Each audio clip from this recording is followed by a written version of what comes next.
Adama à l'aise au volant de leur voiture. Page inter de cette édition. Voilà Hugo Chavez quand il s'agit de parler en public. Ses déclarations ont fait le tour du monde. Voilà, ici se referme ce journal.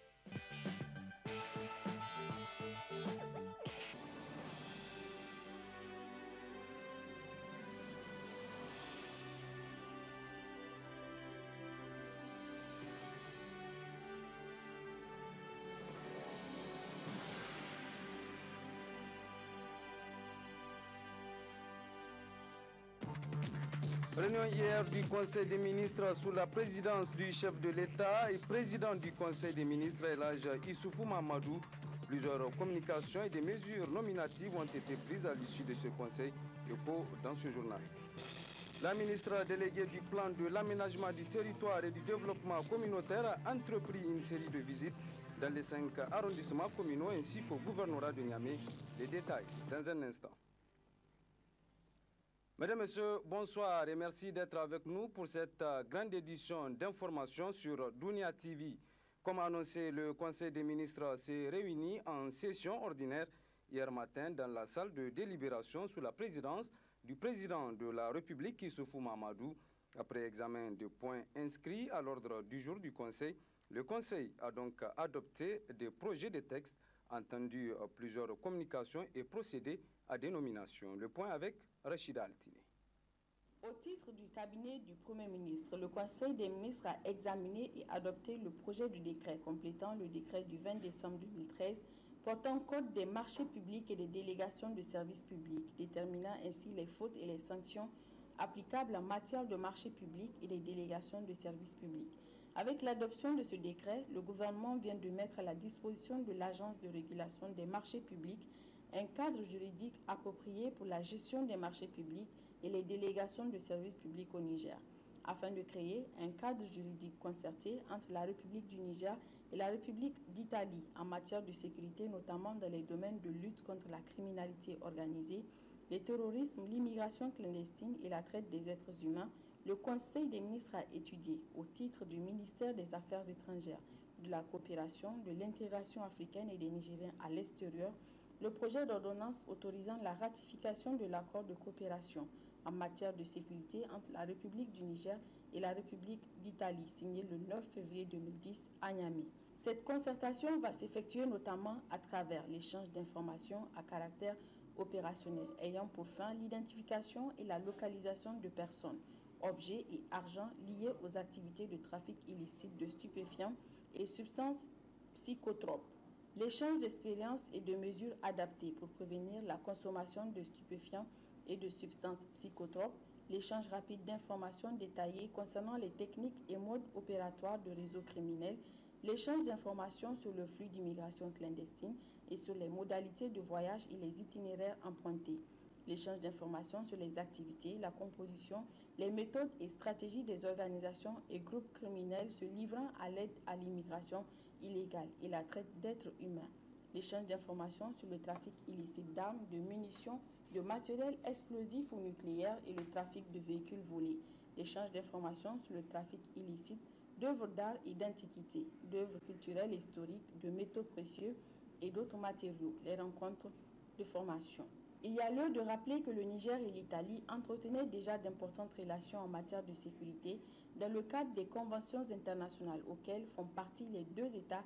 À titre d'exemple, la Convention des Nations Unies contre la criminalité transnationale organisée, signée respectivement par l'Italie le 12 décembre 2000 et le Niger le 21 août 2001 à New York. La signature de l'accord du 9 février 2010 vient ainsi renforcer nos relations avec la République d'Italie en matière de lutte contre toutes sortes de criminalité et la ratification du dit accord va permettre au Niger de se doter d'une large capacité de lutte contre ce fléau.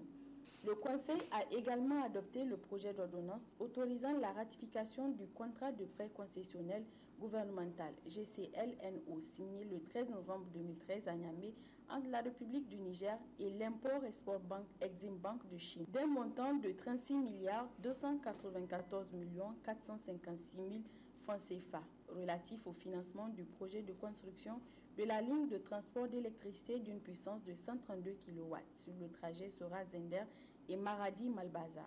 Ce contrat de prêt, objet de la présente ordonnance, est signé en application de l'accord cadre conclu le 8 novembre 2013 entre la République du Niger et la République populaire de Chine sur la fourniture de prêts gouvernementaux constitutionnels par la République populaire de Chine à la République du Niger. Il est accordé au Niger pour ses besoins de financement du contrat commercial conclu entre la Société nigérienne d'électricité Nigélec et la China Rewall International Corporation Ltd. Le 19 juillet 2012 pour un montant total de 76 327 120 $, soit l'équivalent de 37 106 490 000 francs CFA en vue de la mise en œuvre du projet de construction de la ligne de transport d'électricité entre Soraz et Zender d'une part et Maradi-Malbaza d'autre part, au titre du ministère de la Communication et des Relations avec les institutions. Le Conseil des ministres a examiné les projets de texte ci-après. La proposition de loi modifiant et complétant la loi du 27 juin 2011 portant indemnités et avantages des députés, ainsi que la proposition de loi modifiant et complétant la loi du 20 juillet 2011 portant statut du député. Ainsi, les avis du gouvernement sur ces propositions de loi seront transmis à l'Assemblée nationale conformément à la loi. Le Conseil des ministres, sous la présidence du président de la République, Issoufou Mahamadou, a entendu plusieurs communications, à l'exemple de celle du Premier ministre sur la vente de céréales à prix modéré 2014. Une opération planifiée pour venir en appui aux populations en insécurité alimentaire sévère et les populations victimes d'inondations sur une période de 6 mois à compter de la mi-février. Les ventes à prix modéré se feront à l'unité de mesure locale et s'étaleront dans le temps afin de favoriser une régulation des prix sur les marchés. Le prix de vente est établi à 13 000 francs CFA le sac de céréales de 100 kg. Les céréales prévues pour chacune des zones seront placées par l'OPVN jusqu'au niveau des chefs-lieux de communes et par des transporteurs privés jusqu'au niveau des centres secondaires de vente. Les céréales seront placées dans les communes en tenant compte, dans la mesure du possible, des habitudes alimentaires des populations bénéficiaires. Des comités de vente seront mis en place dans les communes et regrouperont les représentants des autorités administratives, municipales, coutumières, les services techniques et les représentants de la société civile. À cet effet, une première planification de 9 500 tonnes de céréales est établie pour démarrer l'opération selon la répartition par région, département et commune. Le lancement de l'opération, placé sous le haut patronage du ministre du Commerce et de la promotion du secteur privé, est prévu ce 27 février 2014 à Kwaratagui. Merci Rachida Altine. Et puis sachez justement que le quartier Kwaratagui dans l'arrondissement communal Niamey 2 a servi de cadre cet après-midi même au lancement officiel de l'opération de vente de céréales à prix modéré édition 2014.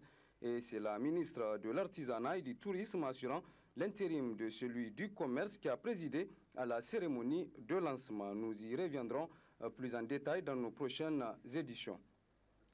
Cela dit, la ministre déléguée du plan de l'aménagement du territoire et du développement communautaire a effectué ce matin une série de visites dans les 5 arrondissements ainsi qu'au gouvernorat de la région de Niamey. Il s'agit pour Mme Ibrahim Binta Fodi d'aller s'enquérir de l'état de fonctionnement de ces différents services. Issa Mustafa. Madame Ibrahim Binta Fodi, ministre déléguée du plan de l'aménagement du territoire et du développement communautaire, en visite dans les différents services déconcentrés de l'État de la région de Niamey, où elle a eu d'abord un tête-à-tête au gouvernorat avec le gouverneur de la région de Niamey, qui a d'abord brossé en un temps record le fonctionnement de son entité administrative. Ensuite, le 3e et 4e arrondissement, où un accueil a été réservé à la ministre déléguée. Ces arrondissements ont été présentés à travers leur démembrement et le fonctionnement. Les difficultés dans la mise en œuvre de la stratégie de développement ont été également exposées par les différents responsables de ces mairies. Les 2 dernières étapes de cette visite étaient le 2e et le 1er arrondissement. Là, précisément, le service d'état civil de cette mairie où tout le dispositif du fonctionnement a été relevé.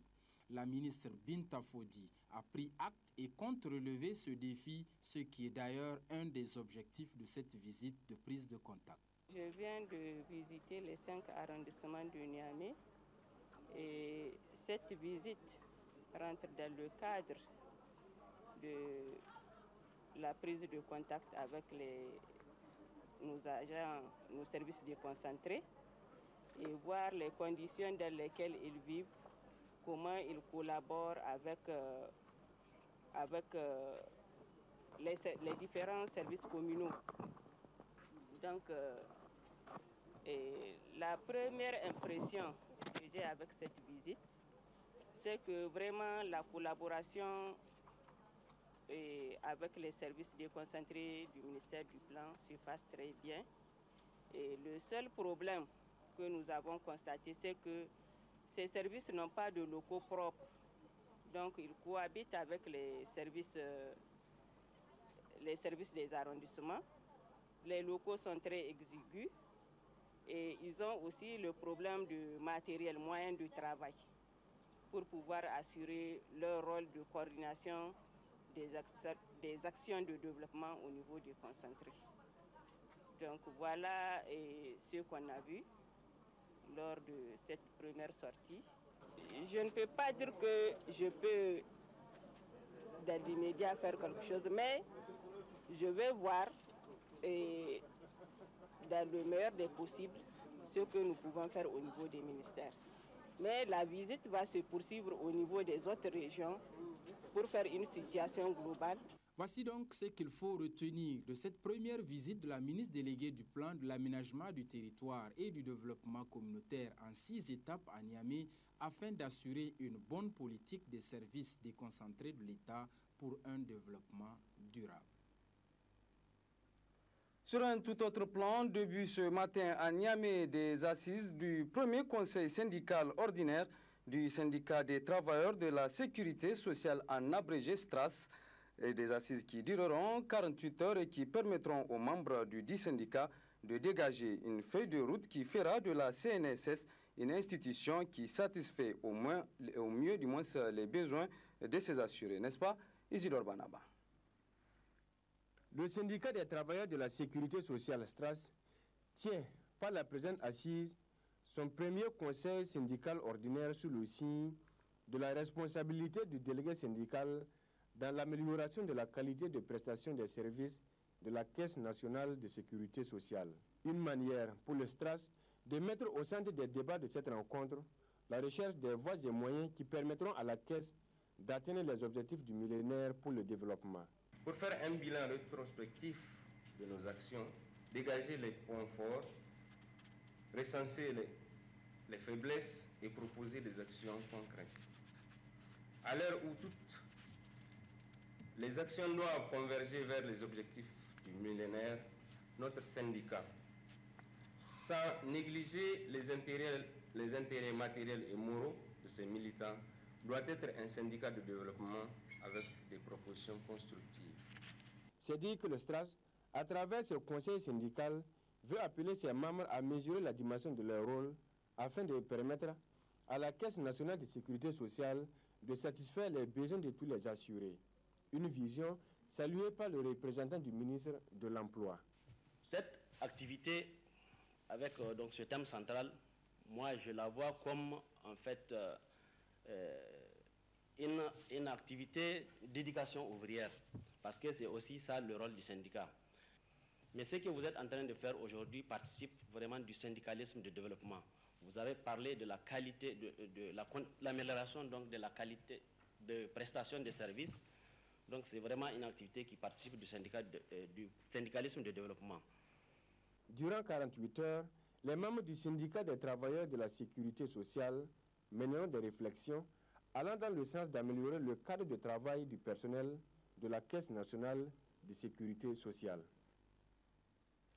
De son côté, la Fédération unitaire des syndicats des enseignants du Niger, la FUSEN, a procédé ce matin à l'ouverture des assises entrant dans le cadre des travaux de sa première assemblée générale, occasion pour la dite fédération de faire le point des négociations de sa plateforme revendicative avec la partie gouvernementale. Alimatou Abdou. Il s'est agi pour la Fédération unitaire des syndicats de l'enseignant du Niger, FUSEN, à travers cette assemblée générale, de faire le point des négociations de leur plateforme revendicative avec le gouvernement. Une plateforme qui comporte plusieurs points, dont entre autres la question du spécial A et B, le paiement à terme échu des pécules des enseignants. Ce que nous avons comme revendication ici, C'est l'essentiel de ce qui est les préoccupations des enseignantes et des enseignants. Par conséquent, nous sommes prêts à aller en tout cas au combat nécessaire pour défendre le statut particulier, pour défendre le recrutement à la fonction publique des enseignants contractuels, pour défendre le paiement à terme échu des pécules, pour défendre en tout cas le paiement des incidences financières, pour défendre nos camarades spéciales A et B qui ont été suspendus en tout cas illégalement par le gouvernement. Tout ça là donc, pour toutes ces questions, nous sommes prêts à nous battre. C'est pourquoi nous avons mobilisé notre base aujourd'hui. Et vous avez vu comment les gens sont mobilisés. Ça, c'est une première étape. Nous allons poursuivre cette mobilisation. Nous allons le poursuivre à l'intérieur du Niger. Et nous allons mobiliser dans tous les recoins de ce pays parce que nous avons la capacité au niveau de la FUSEN. Nous sommes représentés partout au Niger et nous allons mobiliser les militants pour défendre cette plateforme revendicative parce que c'est ça notre point d'honneur aujourd'hui. Après plusieurs rencontres entre le gouvernement et la FUSEN, le coordinateur estime que ces rencontres n'ont pas abouti à leur attente. Comme on l'a si bien expliqué tout à l'heure, nous avons des revendications que nous avons déposées depuis le début de l'année au niveau du gouvernement. Nous avons conduit des négociations et aujourd'hui nous sommes à une phase où nous sommes en train de tirer la conclusion que le gouvernement n'est pas en train de nous donner satisfaction par rapport à cette plateforme revendicative. Par conséquent, nous avons besoin de revenir au niveau de notre base pour les mobiliser, pour qu'effectivement qu'on puisse défendre ensemble cette plateforme revendicative. À noter qu'au cours de cette assemblée générale, la FUSEN entend prendre toutes les dispositions qu'il impose afin de faire aboutir leurs revendications. Toujours sur le front social, le ROTAB, c'est donc le réseau des organisations pour la transparence et l'analyse budgétaire. Eh bien, le ROTAB a organisé un atelier relatif au budget participatif. C'était à Agadez, un atelier qui a notamment regroupé l'ensemble ou presque des acteurs de la société civile de la commune d'Agadez. Ramédé Alassane.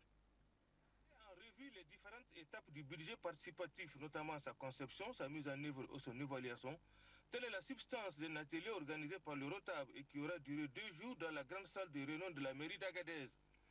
Regroupant l'ensemble des acteurs de la société civile de la commune d'Agadez, cet atelier est animé par 2 éminents conférenciers de la région, notamment Elhadji Kamedede et Intirouak Abou, qui nous rapportent l'historique du budget participatif. Il a été mis en pratique pour la première fois en 1989 dans la ville brésilienne de Porto Alegre, capitale conditionnée.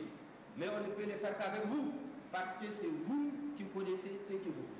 Alors, c'est sur la base de ce thème qu'après les élections, le maire qui a été élu appartenait à ce parti communiste, a dit que voilà, quand on faisait la campagne, on nous a dit ici. Donc maintenant, on va mettre en application ce qu'on nous a dit, pour laquelle d'ailleurs la chose pour laquelle vous nous avez dit. Et pour lui, ça veut dire tout simplement le budget participatif. Et c'est comme ça que le budget participatif est né au niveau de cette ville, et c'est comme ça que le budget participatif a commencé à gagner du terrain. D'abord, à leur niveau, de 89 à 97, le budget participatif a été caractérisé par des expérimentations dans un nombre limité de villes. Donc on a pris un certain nombre de villes. On a dit bon voilà, on l'a fait ici à Porto Alegre, on va essayer de le faire dans d'autres villes. Ça, donc on l'a expérimenté dans un certain nombre de villes. La deuxième, de 1997 à 2000, a été celle de la consolidation au Brésil. Pendant cette phase, plus de 130 villes ont adopté le budget participatif. Ça a été tellement une réussite. Un exemple, que 10 villes aujourd'hui, demain il est parti jusqu'à 130 villes au niveau du Brésil. En inaugurant l'atelier, le maire adjoint M. Ahmed Kossa et plusieurs acteurs de la société civile sont intervenus tantôt pour d'amples éclaircissements, tantôt pour poser des questions. Le sujet étant d'actualité, les réactions dans la salle furent passionnantes et passionnées. Restons toujours à Agadez avec cette fois-ci la salle des réunions de la mairie de Chirozérine qui a servi de cadre au lancement des activités du projet d'appui aux maraîchers dans la vallée de Goutfat et Tchintabizguine, victimes des inondations de 2013. Retrouvons la correspondance RTD Agadez de Ramédé Alassane. Le lancement officiel des activités du projet d'appui aux maraîchers dans les vallées de Goufat et Tchintabizguine, victimes des inondations de 2013, est matérialisé par un atelier auquel prenaient part les autorités administratives et coutumières et de nombreux invités.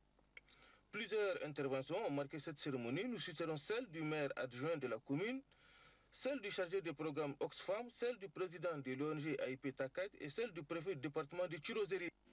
Mesdames et messieurs, c'est dans cet ordre d'idées que le projet d'appui au relèvement des populations victimes des inondations de 2013 financé par le PNUD à travers Oxfam et dont la mise en œuvre sera assurée par l'ONG AIP Taquet, vient en appui pour réduire les souffrances des maraîchers victimes des inondations dans 2 vallées de la commune urbaine de Tirozérine.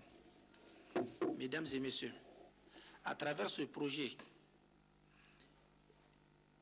qui stipule ce projet d'appui aux maraîchers dans les vallées de Gofat et de Tintabisguine, victimes des inondations de 2013, 40 chefs de ménage producteurs victimes des inondations, soit 420 personnes qui sont à la charge des populations bénéficiaires seront concernées. C'est donc un projet qui s'inscrit parfaitement dans le cadre de la stratégie de réduction de la pauvreté.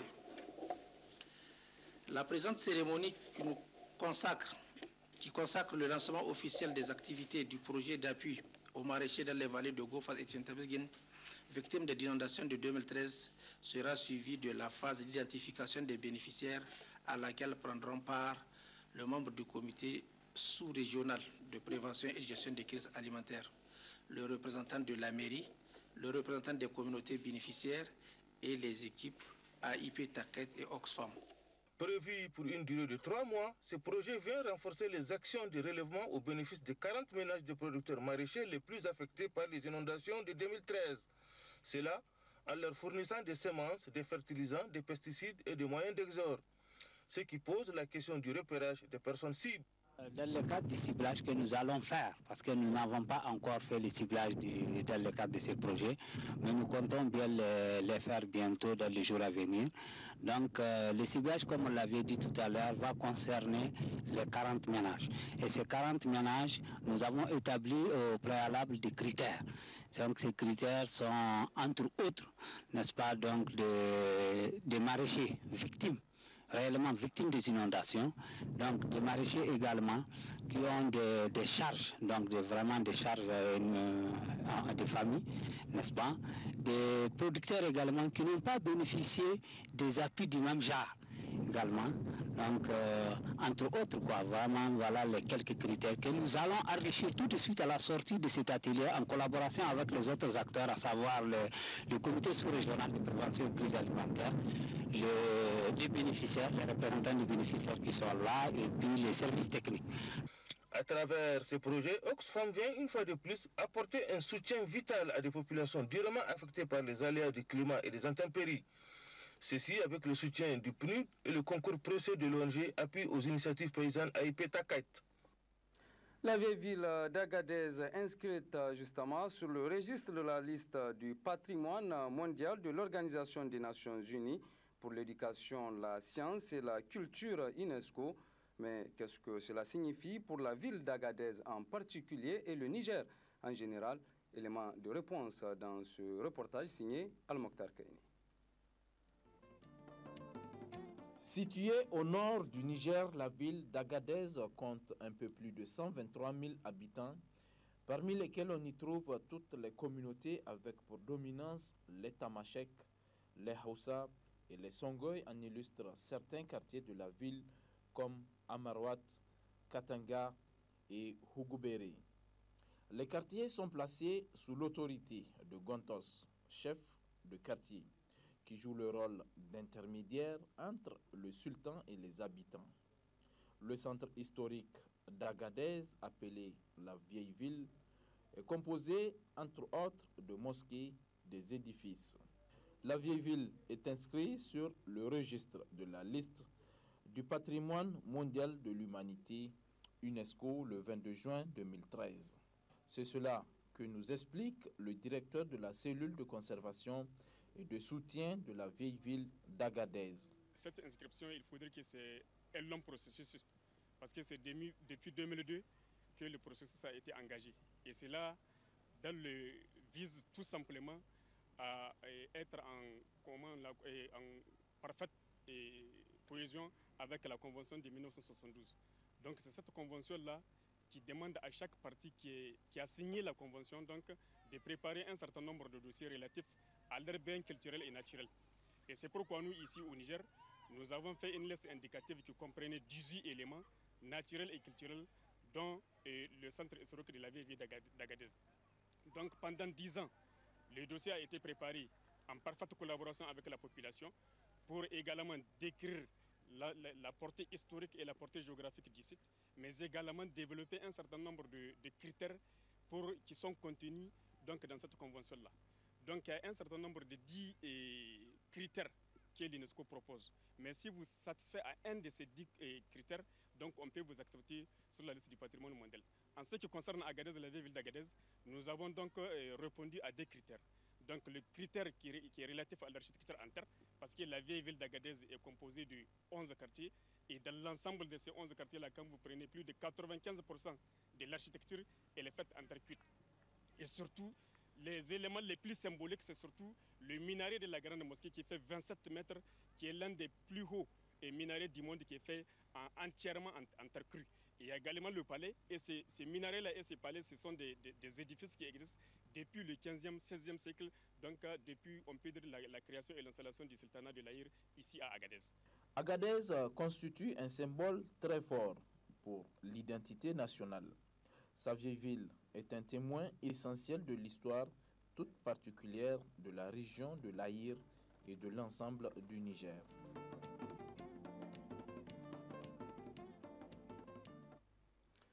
« 13 conseillers de l'arrondissement communal Niamey 3 ont déposé une motion de censure contre le maire du dit arrondissement. Il est reproché à celui-ci le non-respect d'un certain nombre d'articles du Code des collectivités, notamment en matière de passation de marchés publics. Écoutons d'autres explications avec Adamou Tini Alzouma. Il est le maire du 3e arrondissement de Niamey.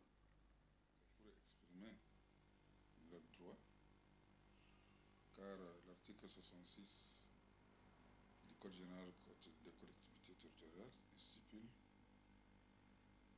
qu'en cas d'inconduite notoire, de faute ou de négligence grave, les conseillers peuvent déposer une motion de défiance contre le maire.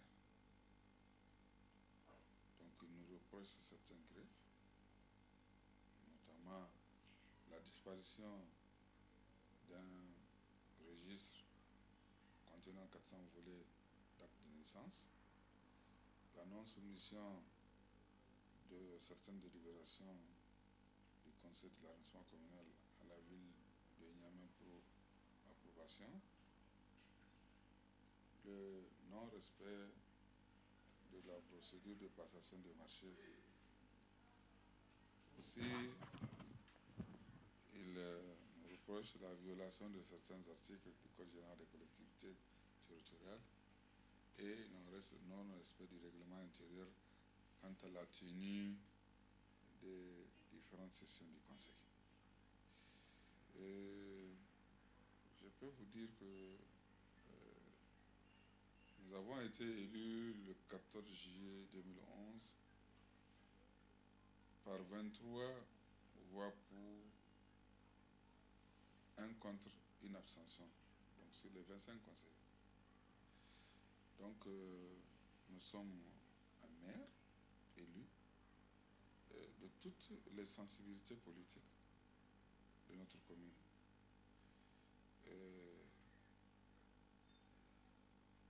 Nous pensons que après convocation d'un conseil extraordinaire qui permettra de débattre de façon contradictoire et qui sera sanctionné par un vote, que les mêmes conseillers, après les explications que nous allons les fournir,